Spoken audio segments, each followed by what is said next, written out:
There is a new topic circulating in the world of real estate these days. Should I stage my house to sell it, and will it get me more money?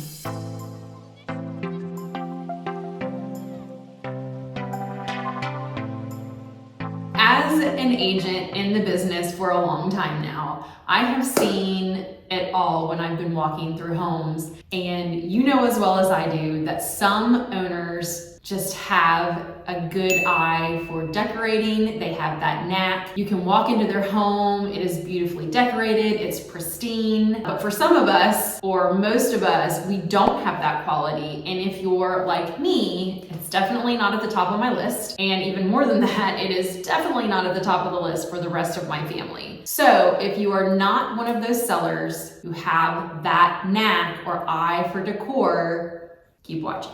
We agents, namely Steph and I, who sell Destin, Florida real estate all along the Emerald Coast, we are always telling or encouraging our sellers to get their homes ready for showings.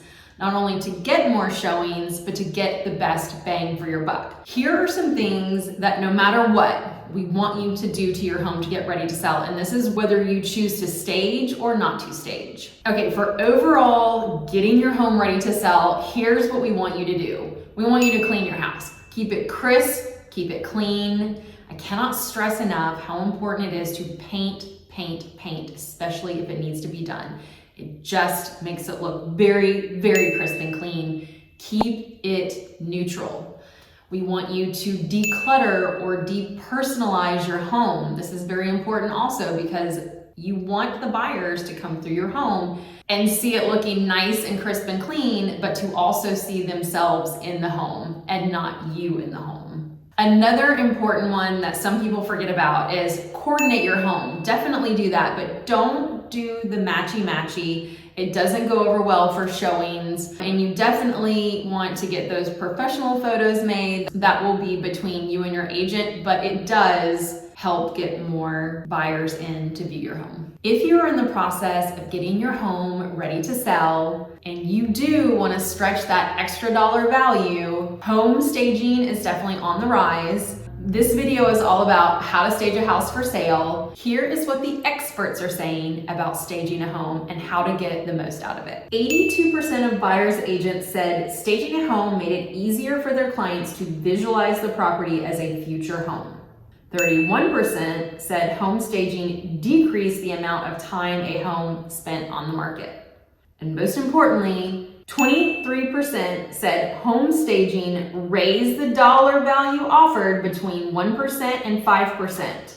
Those numbers are pretty significant. So again, if you want to get that extra dollar value when selling your home, staging the home, if you can, may be something to take into consideration. Another question asked by sellers in the process of getting your home ready to show or sell, are we going to do the staging? And if you're choosing to do the staging, do I really need a professional? I don't know. The exact answer to that is going to be between you and your agent, but here are my thoughts on that. If you're good at it, if you're the seller and you have that special quality, then just do it yourself. If you really feel you need a professional, then absolutely get together with your agent, seek out a professional and get it done. Maybe your agent has that quality and she or he can help guide you through that process. That's another route you can take. But again, if you're trying to get that extra dollar, definitely something to take into consideration. I have helped sellers with it in the past, kind of move things around, use this instead of that, use this color instead of that color. So again, talk to your agent, talk to a professional, and go that route. So other than all the things that I mentioned earlier in the video, there are some other things that you can do that falls under the staging your home category to get it ready to show or sell. I'm gonna stick to the top 3 rooms, and here are what the experts say about those. The living room is at the top of the list, but not by much. And here are some extra things you can do in the living room to kind of give it that extra pop. One thing is to use white curtains if you can. If it's gonna cost too much money, don't worry about it. Move the furniture around. This is somewhere or a time where it doesn't necessarily be functional. It needs to look good. Add rugs, add mirrors, add plants, trays.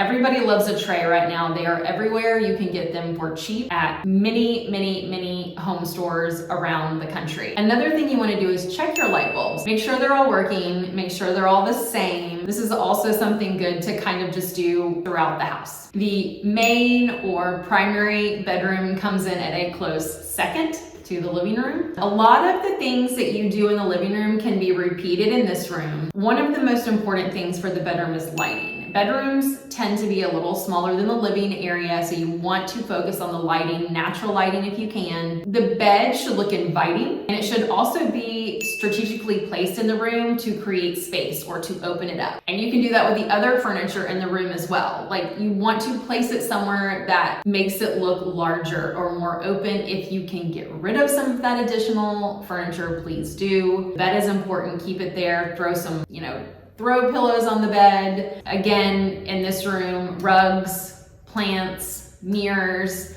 It's best to stick to simple art in your bedroom. Other places in the home, use the color, get a little bit more aggressive and creative with your art, but in the bedroom, you want to keep it simple, you want to keep it relaxing, and you want people or buyers to see themselves relaxing in this room, in this space. Staging the kitchen is surprisingly number 3 on the list, but here we go. Please be aware of odors in your kitchen. It matters. That doesn't even fall under staging. I should have mentioned that earlier. Be aware of odors in your kitchen, especially right before showings. But on another note, for your countertops, keep them decluttered, move things off as much as you can. You should organize the inside of your cabinets as well as the inside of your pantry. Do the best you can, make it look good. You can set out fancy hand soaps. You can put out pretty tea towels. You can add fresh flowers or fresh fruit. These are things that just kind of open up the kitchen and make it look so inviting, almost like you've walked into a hotel or a very nice space where someone wants to sit down, have a meal, have a cup of coffee, or even a glass of wine. Don't forget to stack your nicest cookbooks. This adds to it, I promise it does. When you venture into staging your home because you're about to put it on the market to sell it, and you don't want to go the professional route, or you do want to go the professional route, always check Pinterest. They have so much information on there. I go there all the time. You can either get it done yourself, help out the professional, give the professional some ideas, but don't go overboard. Keep it clean, keep it simple. Too much is too much, less is more. These sayings exist for a reason. Please keep watching Mine and Steph's channel. We love where we live. We love what we do. We love sharing all things real estate in Destin, Florida with you. And we will see you next Thursday. Bye.